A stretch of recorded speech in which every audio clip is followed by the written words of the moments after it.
meet Paige. Today we've got something mysterious. What do you think it could be? So in the front it has these tags. Even at the front it's like a carry-on case. Living nature. I see something brown in there with a book. What do you guys think it could be? It says I love animals, outdoors, rock, play with me. What animal could it be?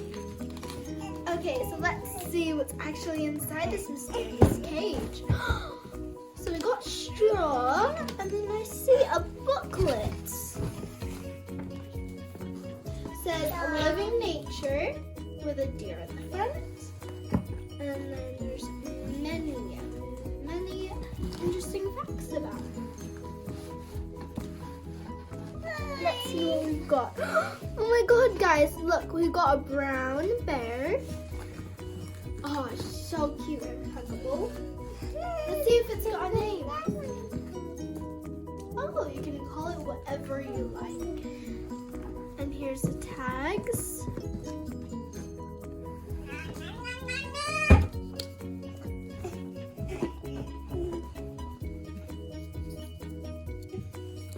And the rest.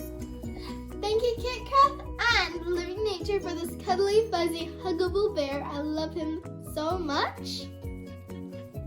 Just take a look at that cute face. I'll see you guys in my next short.